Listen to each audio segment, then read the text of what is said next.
Hello and welcome to another installment of United Way's Community Impact Series. We're glad you could join us today. My name is Brian Johnson. I'm the Executive Director of United Way of the Lewis and Clark area. And today with me I have three very special guests, all representing the Lewis and Clark Literacy Council. I have Peggy Benkelman, Executive Director of the Lewis and Clark Literary Council, and she's brought with her the Student of the Year, Mayuko Strong, and Mayuko's daughter, Ayumi is here with us as well. It's very exciting to be on TV, isn't it? I think it's exciting to be on TV. So we're really glad that you joined us for this conversation today about the important work that the Lewis and Clark Literacy Council does. So welcome, Peggy. Thanks for being here with us. Well, thank you, Brian, and thanks United Way for supporting our program and all of the Helena and Lewis and Clark area community. Oh, it's really a pleasure. It's a good program. Why don't you tell us a little bit? We'll visit with Mayuko and maybe Ayumi if she comes back. We'll visit with them in a minute about what the program has meant for them individually. But tell us generally, Peggy, what is it that Lewis and Clark Literacy Council does in our community? Well, we help adults and young adults and their families improve their reading, writing, English language, and literacy skill, all-around literacy skills. And we do that by providing them with one-to-one tutoring or small group tutoring. And we train volunteer tutors to be the tutors within our program. So they go through about a 12-hour tutor training. Wow, and so individuals in our community who are interested in engaging with people who wanted to develop their literacy skills, you have a need for volunteers then? We do. There's probably over 200 people in the Lewis and Clark County area that speak English well or speak English not so well or less than very well. So they come to our program to improve their English language skills. And then there's also many basic literacy learners. So maybe they've graduated from high school or they did not graduate from high school and they want to improve their literacy skills and get a GED or get a better job or obtain their driver's license. So we help people with all those aspects. That's great, Peggy. You've educated me along the way that literacy is about so much more than just reading. You know, I think if I hear the word literacy, and maybe if the people watching today hear the word literacy, you think, well, your ability to read a book or a newspaper. But share with us that broader definition of literacy. What does that really mean to be literate in today's society? Well, one of the biggest factors is being computer literate and being able to run a computer to apply for a job. That's huge. Getting your driver's license, obtaining citizenship, maybe improving your basic math skills so that you could work at a local bank and improve your job. All those things within your family, getting voter literacy, getting information to become a better informed voter. All those are parts of being a literate community member. Well, that's fascinating, and we're really grateful for the work the Literacy Council does. It's interesting to hear that, I think I heard you say that there were 200 people in the area that are accessing those services actively. So it sounds like there's a big need for volunteers and mentors. What if somebody wanted to plug in and be a volunteer or a mentor in their program? How would they get a hold of you? Well, you can go to our website, helenaliteracy.org, and contact us through the website, or you can call the office, 324-2111, and talk to me personally, and I can help you through the process. That's great. Well, Peggy, you do all things at the office. I know that to be true. So, it's an exciting organization, and I hope some of you will take an interest in being a literacy mentor. So that's sort of the big picture of what Lewis and Clark Literacy Council is doing across the community, but we're really grateful to have an individual from the program with us today, Mayuko Strong, and her daughter is running around. We're glad to have her here. She might come back on camera. That's all right if she does. But welcome. Thanks for coming to the program today. Thanks. Good to have you. Tell us a little bit, Mayuko, about what was the transition for you like? Where did you come from, and what was the transition to living in Helena like for you? I'm from Japan, and Japan was very crowded, and Helena is huge, and anyway, the hardest part was I thought I studied English a lot in Japan, but it was really hard to understand what people were saying, so that was the transition. And I like when you talk about first going to the grocery store and how it was hard. What was hard about the grocery store? Oh, people are so friendly in Helena, so it's really nice, but when you didn't understand what they're saying, it was kind of stressful. When you go to store, the cashier would ask you, we have a small conversation, but you don't know what they're saying, so I would just smile, and it was really scared. I was scared to go to the store because I didn't know what they were saying to me. So you came here and you married your husband, Steve, and you have been together for 10 years. 10 years. Yeah.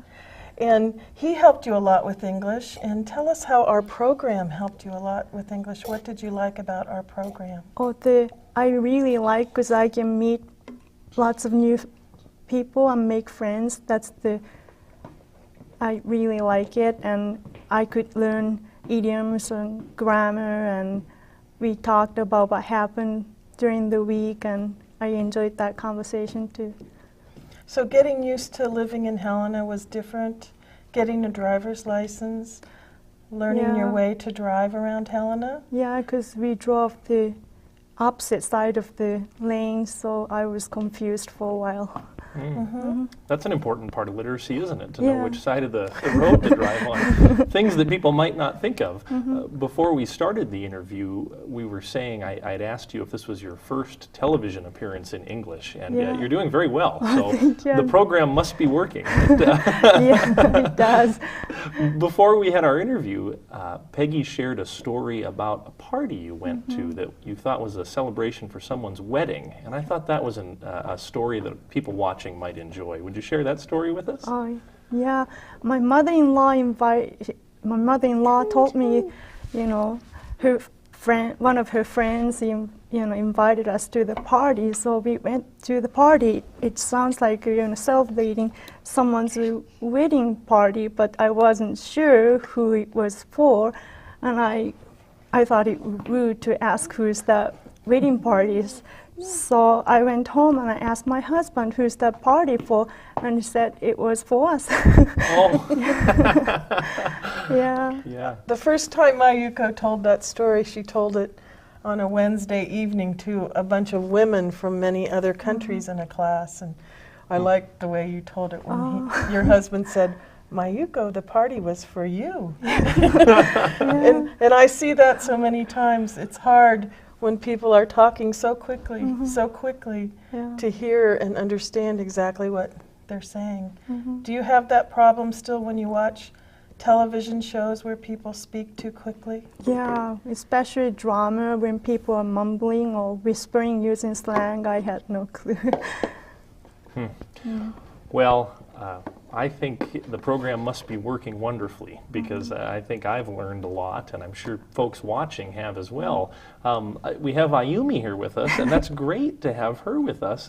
I was reading that you're excited about Ayumi growing up in a bilingual home. Yes. Tell me about that a little bit. I try to teach her Japanese too, so when I'm at home I speak to her in Japanese all the time, but she's better at English. Sure. Yeah, but she understands Japanese really good too. That's great. Well, children at this age are a sponge, and I grew up in Great Falls, about 90 miles from here, and I wish somebody would have been speaking any other language to me when I was Ayumi's age. She's 2 now, I think you said, and that's wonderful. So, well, in former programs, they used to promote only English at home, but we no longer promote that. The world is becoming a much smaller place. So we promote really speaking your native language at home, because Ayumi will go to English school. She's going to learn plenty of English, and we don't want her to forget her first language. We would like to see children that are bilingual and trilingual living and working in the world. So we promote all of our families to keep their native language as much as they can. It's very important. that's great, and that's what an interesting discussion that is. We won't go too far down that road, but in Montana, I think we have a long history of different approaches to the kind of cultural sensitivity about native languages and first languages, and so it's exciting to hear that Ayumi can grow up in a home with a mom that speaks Japanese very well and with a mom that speaks English very well. I think we're doing a good thing that way. It's great. Well, that's wonderful. I'm so great you guys took some time to join us. Now, if folks out there watching are excited about what they've just learned, tell us again, Peggy, how would people get a hold of the Lewis and Clark Literacy Council? What might be some needs that you have? Maybe there's an event coming up sometime soon someone could come learn more and participate in the community with? Yeah, we do. You can go to our website, helenaliteracy.org, or you can call the office 324 2111, and on March 11th at the Lewis and Clark Brewery on Dodge Avenue from 5 to 8. It's a books and beer event. Books and beer? You can Those are two of my favorite things in the whole world. That's fantastic. So you can come, win a book, have a beer, and the donations will go towards our program. We're always in need of extra books, and right now we're looking to purchase some iPads or tablets to utilize with students because learning computer skills has become so important. Right. So you can help us fundraise in that way. Come have a beer on March 11th from 5 to 8. Lewis The and Clark Brewery. Lewis and Clark Brewery, Oh, yes. great. Well, Mayuko and Peggy, thank you so much for being here today. And thank you to all of you who watch our Community Impact Series. We hope we'll see you all out at the Lewis and Clark Brewery to support the Literacy Council. Again, that's on March 11th from 5 to 8 at the Lewis and Clark Brewery. And we'll see you next time on United Way's Community Impact Series.